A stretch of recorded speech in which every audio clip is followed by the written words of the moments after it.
नमस्कार friends, welcome to स्नेहास creation.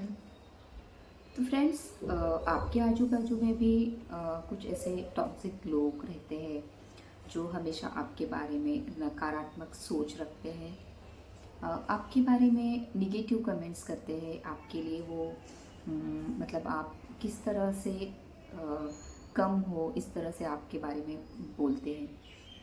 तो ज़रूर ऐसे कुछ लोग हमारे आसपास मौजूद रहते ही हैं। तो उसी के चलते मैंने सोचा कि क्यों ना एक भगवान बुद्ध की एक स्टोरी आपके साथ शेयर की करती हूँ, ताकि उससे आपको कुछ तो भी इससे आपको हेल्प मिल सके कि किस तरह से इन लोगों को आप अवॉइड कर सकते हैं हमारे जीवन में। तो होता ये है कि भगवान बुद्ध एक गांव में एक जगह प्रवचन दे रहे होते हैं। तो सभी वहाँ पे अच्छे अच्छे श्रोते जो भी रहते हैं वो हर्षोल्लास से उनका जो प्रवचन है वो सुन रहे होते हैं। लेकिन उसी में से एक श्रोता होता है जो कि अचानक खड़ा होता है और भगवान बुद्ध को बहुत ही भले बुरे शब्द वो यूज़ करता है। वो उस समय वो बहुत ही क्रोध में रहता है। तो वो बहुत सारे उनके लिए बोलता है, बहुत खड़े बोल उनको सुनाता है। लेकिन भगवान बुद्ध उस पर बिल्कुल ही मौन रहते हैं, शांत रहते हैं। वो आखिर में वो आदमी थक जाता है।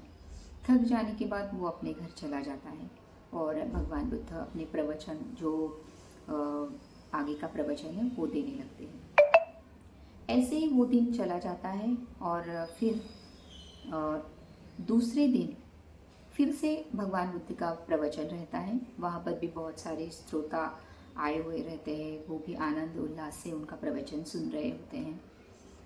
और वही श्रोता वहाँ पर आता है और वो आते ही भगवान बुद्ध के चरणों में जाता है और उनसे माफ़ी मांगता है। तो भगवान बुद्ध उस पर कहते हैं कि भाई तुम मेरी माफ़ी क्यों मांग रहे हो। तो वो श्रोता जो रहता है तो वो कहता है कि कल मैंने आपको बहुत ही भला बुरा कहा, तो उसके लिए मैं आपसे माफ़ी मांगता हूँ। तो भगवान बुद्ध उस पर कुछ नहीं कहते। भगवान बुद्ध को वो थोड़ी देर बाद उनका प्रवचन होने के बाद वो श्रोता भगवान बुद्ध से कहता है कि भगवान बुद्ध, मैं आपको एक सवाल पूछना चाहता हूँ। तो भगवान बुद्ध बोलते हैं कि बोलो तुम्हें क्या पूछना है। तो वो जो श्रोता होता है वो बोलता है कि मैंने आपको कल इतना भला बुरा कहा, क्रोध में आके इतना सब कुछ कहा, और जब मैं घर गया तो मुझे बहुत ही बुरा लगा। जब मेरा क्रोध शांत हुआ तो मुझे बहुत ही बुरा लगा कि मैंने आपके लिए इतना भला बुरा कहा। तो इसीलिए मैं आपकी माफ़ी मांगने आज यहाँ पर आया। लेकिन मेरे मन में यही एक प्रश्न है कि मैंने इतना भला बुरा कहने के बावजूद आपने कुछ भी रिएक्ट नहीं किया उस पर, ना ही आपने कुछ भी उस पर बोला। तो ऐसा आपने क्यों किया।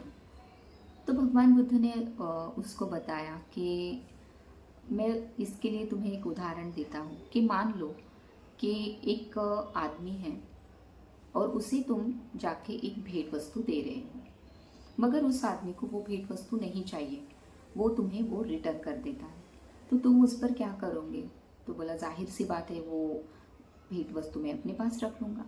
तो उसी प्रकार जिस तरह से तुमने मेरे लिए जो भी शब्द बोले उन्हें मैंने स्वीकार नहीं किया, मेरे मन ने उसे स्वीकार नहीं किया, तो फिर वो कहाँ जाएंगे।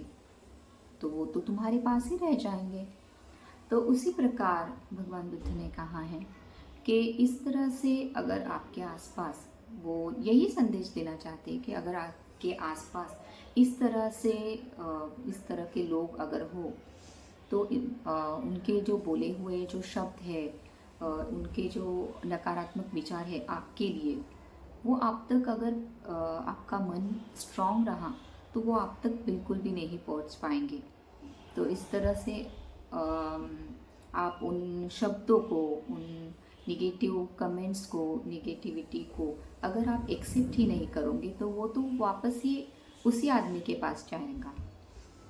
तो इसीलिए मेरे कहने का ये मतलब है कि ये जो ये जो हमारे आजू बाजू में ये जो नकारात्मक सोच वाले लोग रहते हैं, जो हमें नकारात्मक मतलब हमारे लिए निगेटिव सोच रखते हैं, हमारे लिए निगेटिव कमेंट्स करते हैं, तो उनकी तरफ ध्यान न देते हुए हम हमारा जो फोकस है वो अपनी जो भी अपने आपके सामने जो भी है उस पर करें, आपके सामने जो भी लक्ष्य आपने रखा है उस पर करें, तो वो मतलब वो जो आपके लिए बोला गया है नेगेटिव सब कुछ, ये सब आपको डिमोटिवेट किया जा रहा है, वो सब का सब आप तक नहीं पहुंचेगा और आप खुशी खुशी से अपनी जो भी ज़िंदगी है वो बिता पाएंगे। तो यही बताने की मेरी एक छोटी सी कोशिश थी। तो आई होप गाइस आपको ये मेरा मोटिवेशनल स्पीच अच्छा लगा हो। अगर आपको ये वीडियो अच्छा लगा हो तो प्लीज़ उसे लाइक और शेयर करना बिल्कुल भी मत भूलिए और मेरे स्नेहास क्रिएशन चैनल को सब्सक्राइब कीजिए। सब्सक्राइब करने के बाद बाजू के बेल आइकन को भी क्लिक कर दीजिए, उसे ऑल पर क्लिक कर दीजिए ताकि सभी मेरे आने वाली वीडियोस पहले आप तक पहुंच जाएं।